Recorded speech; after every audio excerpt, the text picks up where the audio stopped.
बच्चों एक्सरसाइज 4.2 का question number 3 का सेकंड पार्ट है फाइंड वैल्यूज ऑफ के if area of the triangle is 4 square unit. तो इसमें आपको के का वैल्यू फाइंड आउट करना है बच्चों, और एरिया ऑफ ट्रायंगल इसमें दिया हुआ है 4 स्क्वायर यूनिट, और साथ में ये वर्टिसेस ऑफ द ट्रायंगल्स दिए हैं बच्चों। तो कैसे सॉल्व करेंगे बच्चों, वो वीडियो को वॉच करना है, आसानी से समझ में आ जाएगा बच्चों। तो चलिए क्वेश्चन को सॉल्व करते हैं। तो बच्चों यहाँ पर ये जो 3 वर्टिसेस दिए हैं बच्चों, तो सबसे पहले इसको आपको नाम दे देना है। तो लेट कर लेना है कि ये ABC है बच्चों। तो लेट कर लीजिए कि A जो है वो क्या है -2, 0 है, और B हमारे पास जो वर्टेक्स दिया है वो आपका 0, 4 है, और C वर्टेक्स जो है ये हमारे पास 0, K है। ठीक है, अब आपको क्या करना है बच्चों, यहाँ पर K का वैल्यू फाइंड आउट करना है, एरिया ऑफ ट्रायंगल दिया है बच्चों। तो इसी बात को आपको क्या करना है बच्चों, मेंशन कर देना है। तो आपको लिखना है बच्चों, क्या लिखना है कि सिंस करके लिखना है, सिंस एरिया ट्रायंगल ABC। अब हम यहाँ पर जो ट्रायंगल बना बच्चों वो ABC हो गया, ठीक है, क्योंकि हमने इसको नाम दे दिया ABC। तो ट्रायंगल क्या हो गया ABC, और इस ABC का एरिया क्या इसके इक्वल है, तो 4 स्क्वायर यूनिट्स के इक्वल है। आपको ये लिख देना है, ठीक है, और यहाँ पर लिख दीजिए कि क्या है, ये गिवन है, राइट। तो देयरफॉर, इसके बाद आपको लिखना है देयरफॉर एरिया ट्रायंगल्स। तो एरिया ट्रायंगल्स किसके इक्वल होता है, तो एरिया ट्रायंगल्स इस फॉर्मूले से फाइंड आउट होता है बच्चों। तो इसी फॉर्मूले को इस एरिया ट्रायंगल्स के नीचे लिख देना है, ठीक है। तो हम फॉर्मूले को ही लिख देते हैं बच्चों। तो क्या होगा, 1/2 x1 x2 x3 y1 y2 y3 1 1 1। तो कहने का मतलब क्या है बच्चों कि इस फॉर्मूले से जो एरिया आएगा, ठीक है, इस फॉर्मूले से जो एरिया आएगा वो किसके इक्वल आएगा बच्चों, तो वो किसके इक्वल आ रहा है, तो 4 स्क्वायर यूनिट, क्योंकि ये बात क्वेश्चन में दिया बच्चों। लेकिन इस क्वेश्चन में आपको के का वैल्यू फाइंड आउट करना है बच्चों। तो जब भी आपको के का वैल्यू फाइंड आउट करना है और एरिया ऑफ ट्रायंगल दिया बच्चों, तो आपको यहाँ पर 4 स्क्वायर यूनिट नहीं लिखना, +-4 लिखना है बच्चों। ये बात ध्यान रखना है, +-4, ठीक है।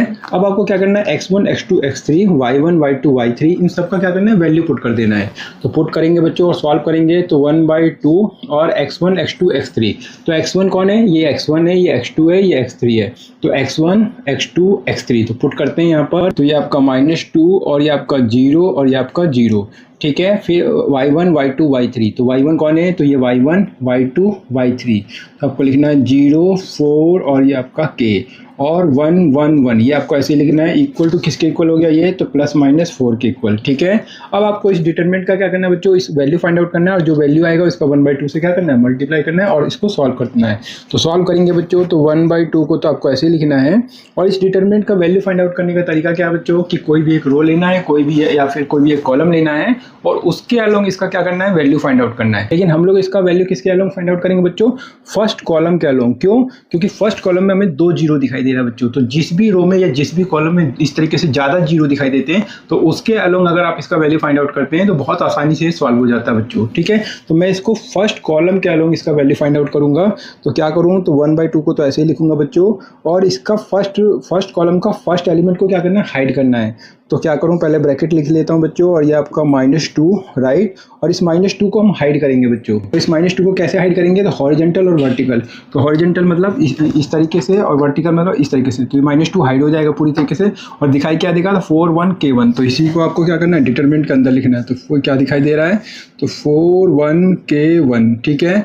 फिर आपको क्या करना है, इस फर्स्ट रो का सेकेंड एलिमेंट देखना है, तो 0, तो 0 लिखना है, 0, और क्या करना है, 0 को हाइड करना है। तो 0 को जब आप हाइड करेंगे हॉरिजॉन्टल और वर्टिकल, तो जब हॉरिजॉन्टल हाइड करेंगे तो ये हॉरिजॉन्टल और ये वर्टिकल, तो इस तरीके से हाइड करेंगे तो क्या दिखाई देगा, 0 1 K1। तो ये आपको करने की जरूरत नहीं बच्चों, क्योंकि 0 आ रहा है तो सबको क्या कर देगा, 0 कर देगा, राइट।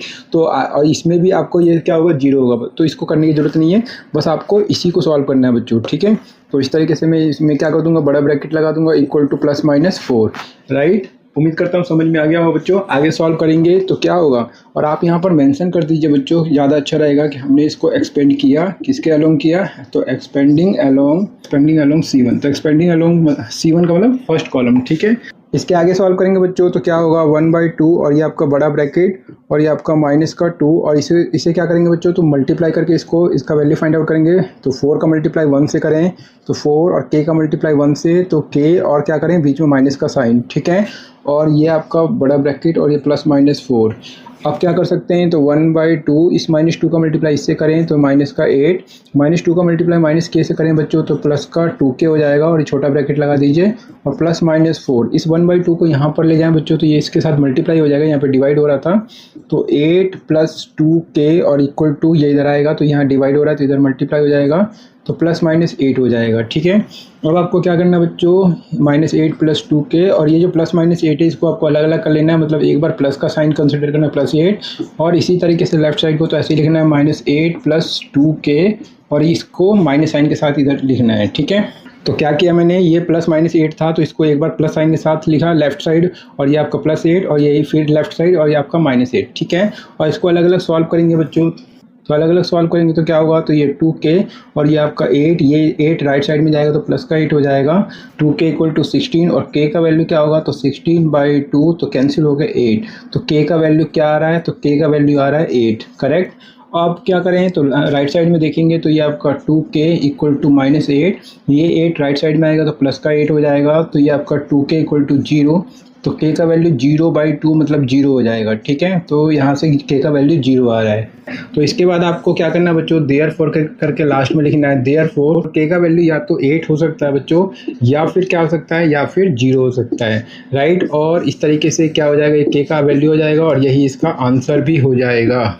तो उम्मीद करता हूं बच्चों थर्ड का सेकंड पार्ट भी ये आपको आसानी से समझ में आ गया होगा।